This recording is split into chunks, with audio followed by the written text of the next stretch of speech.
when a 7-year-old in a powder blue dress pointed straight at my face in the middle of a crowded Manhattan restaurant and asked, "Are you going to be our new mom?" Forks stopped, conversations froze, and my heartbeat got louder than the music.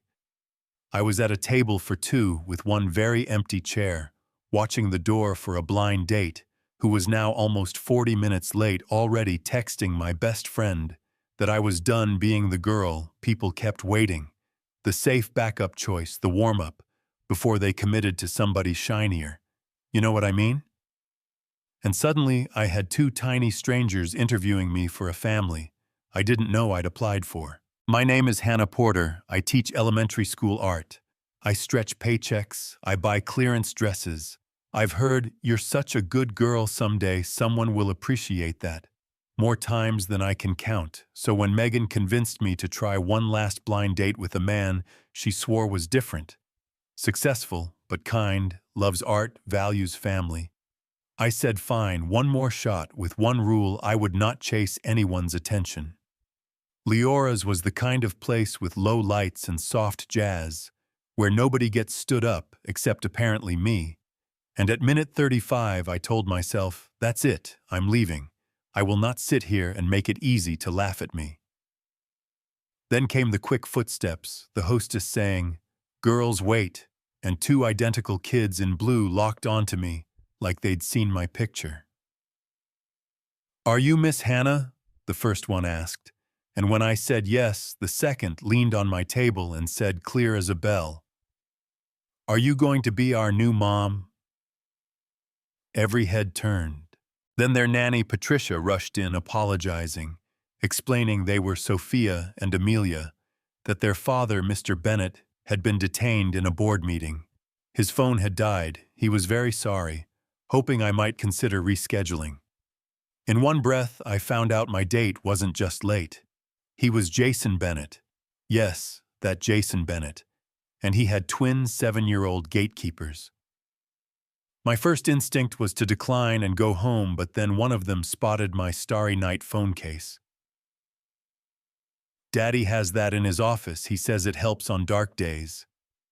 The other proudly announced he'd built them an art studio with real canvases, and it hit a soft place in me I didn't expect. Between their bluntness and Patricia's mortified honesty, I heard myself say, "Tell Mr. Bennett I understand, and I'd be open to rescheduling, maybe somewhere the girls can come too." And they lit up like I'd passed a test. They mentioned scaring off the last woman with a frog because she lied. Patricia turned red. I laughed, and for the first time that night, I didn't feel like a joke. When Jason finally walked in, tall, tired suit, a little undone eyes going straight to his daughters before they found mine. What struck me wasn't the money, it was how everything in him shifted when he saw they were okay. He apologized without excuses, said he'd understand if I walked out, asked for one chance to make it right, and against all my old defenses, I stayed. Over dinner, he asked about my students, listened when I talked about kids finding their voice through color, talked about wanting to build things that didn't wreck the planet. Spoke about Sophia and Amelia like they were his whole world. No slick lines, just a careful man trying not to mess up. When he offered me a ride home, I hesitated, then thought about how close I'd come to leaving before he walked in, and I said yes. In the back of that car, watching Manhattan blur by, I quietly decided maybe I was done assuming I wasn't enough. Our next time together wasn't just him and me. It was the children's museum with the twins, because if you step toward a single dad, you step toward his kids. I came down my Brooklyn stoop in jeans and a green blouse, nerves buzzing. Then the car door opened, and both girls yelled, "Miss Hannah, you came," shoving a watercolor card into my hands, blue and yellow swirls. "Welcome to our adventure." And that simple thing hit deeper than any bouquet. Inside it felt easy, paint aprons, sticky hands, Jason hanging back while the girls pulled me into their world. In the planetarium under fake stars, one twin held his hand, the other wrapped around my arm. His fingers brushed mine and I didn't move. For a moment, it felt like somebody had sketched the outline of a family.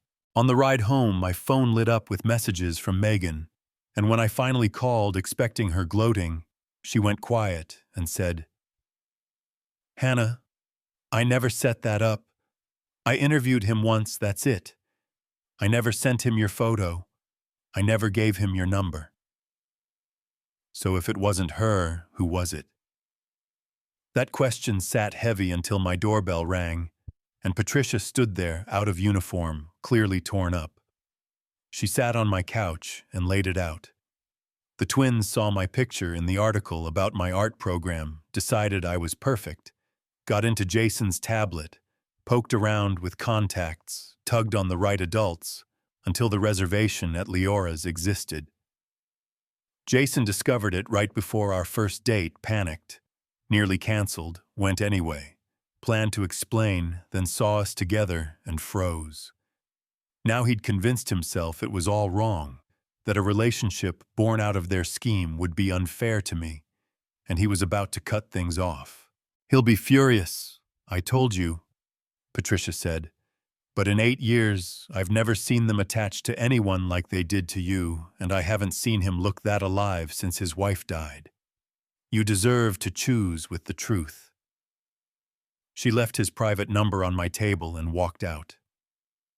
I sat there with every old wound buzzing. Lied to, left out, treated like an extra in someone else's story. But I kept seeing those girls' faces at the museum, the way Jason watched all of us, like he wanted to believe this could be real. So I called. "Were you going to cancel?" I asked. He said yes. I told him, "If you're ending this, say it to my face, and if there's more to it, I want the whole thing."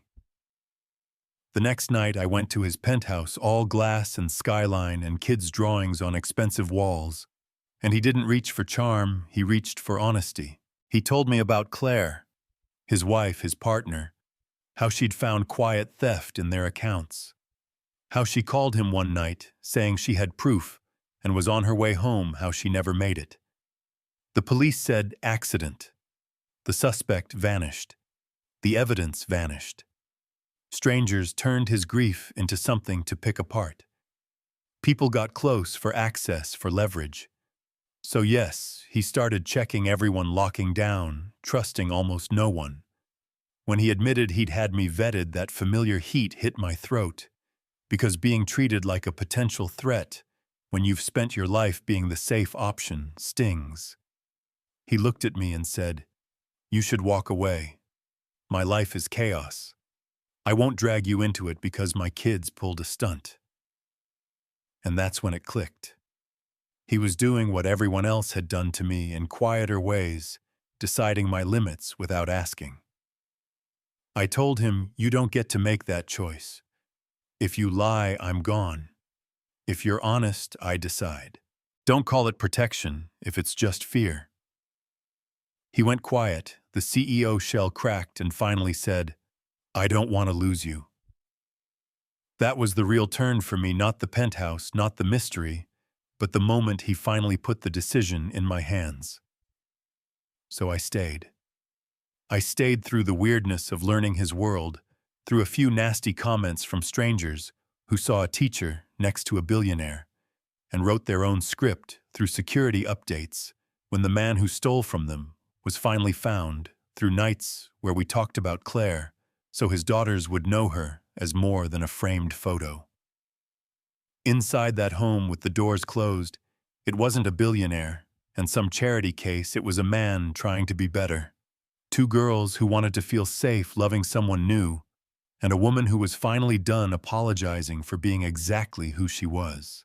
6 months after that first ambush at Leora's, I walked into the girls' art room, and they jumped, hiding a project. No peeking. So I went to the kitchen and found Jason in rolled sleeves helping slice vegetables, more dad than headline. He wiped his hands, pulled out a small velvet box, suddenly awkward, and said, "I was going to do this somewhere fancy, but they insisted it had to be home," then opened it to a simple emerald ring. "Hannah," he said. I love you. They love you. You walked into our mess with your eyes open. Will you marry me, be part of this for real? For a second, I heard all the noise again. The lies at the start, the security checks, the chaos. Then I thought about that empty chair, those blue dresses, those little hands in mine, and I said yes. The twins burst out screaming, "We knew it, our plan worked," throwing their arms around both of us like they'd personally fixed the universe. Maybe to some people it looks like a neat fairy tale, but it's not neat inside. It's work and honesty and awkward days and small repairs and second chances and a beginning. We're still writing together. So now I'm asking you, if you were in my place, would that messy start and those background checks be a line you couldn't cross? Or would you stay once you understood the whole truth? Is a man guarding his kids and his grief that hard someone you give grace to? Or do we call those red flags and walk? And how many of you have been written off as less than until someone finally saw you? Tell me in the comments what you think was right, what was wrong, what you would have done. Share your stories. Hit like and subscribe if this hit something real. And send this to that friend who keeps underestimating herself.